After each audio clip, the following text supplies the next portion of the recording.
Binding तार खूप thin असते, लवकर तुटते का ही? नाही तुटते. सिंगल असते, मग ह्याला डबल फोल्ड करायचं. मग ही थोडीशी जाड होते, कारण आपल्याला ह्याच्यात फ्लावरचं काम करायचं त्याच्यासाठी. मग आपल्या हाताचं माप घ्यायचं, म्हणजे फ्री साईज घ्यायचं सगळ्यांचं. एवढं एवढं फ्री साईज.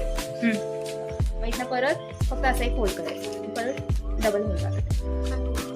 इथे राऊंड करायचा आणि त्याला परत ही जी उरलेली तार आहे ती राऊंड करायची. मग एक आपल्याला माप भेटतात हाताचं. आणि सेम आपल्या नेकचं पण तसंच घ्यायचं. म्हणजे फ्री साईज घेतलं आणि प्रत्येकाचं गळा एवढं काही खूप ब्रॉड नसतं किंवा खूप बारीक पण नसतं, त्यामुळे हाताचं आणि नेकचं एकसारखं, म्हणजे थोडं थोडं आपल्या ह्यानेच घ्यायचं. आणि ज्वेलरी स्टार्ट करताना जिप्सो पासून करायची.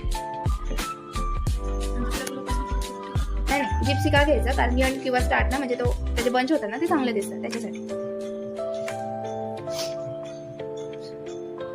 असं ह्याच्यावर ठेवलं ना, परत 3 राऊंड आणि थोडंसं ओढायचं, म्हणजे इथे टाईट होऊन जातं. म्हणजे फ्लावर्स घ्यायचे,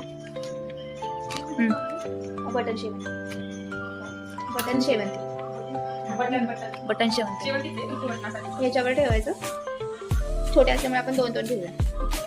हे पण व्हाईट कलरच नाही भेटले, नाही ह्याच्यात भरपूर कलर भेटतात. असं परत जिप्सी घ्यायचं.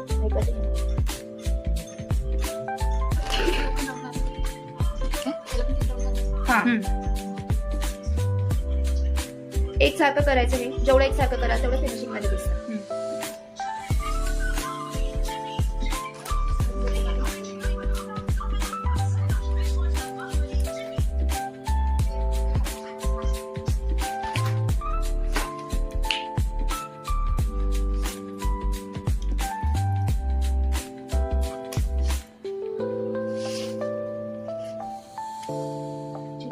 पण ही तार आहे ना, जेव्हा तुम्ही फ्लावर किंवा जिप्सी लावाल ना, ते राऊंड मध्येच करायचं. कारण की जर तुम्ही स्ट्रेट केलं आणि जेव्हा आपण घालतो ते राऊंड होतं, तर इथं गॅप दिसतो.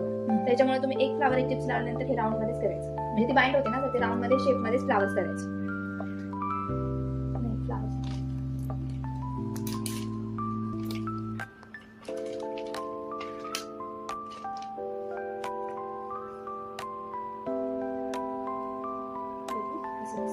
फ्लावर जिप्सी तुम्ही कट करायचे पहिले. इथे पण 2 ते 3 पहिले राऊंड करून घ्यायचे.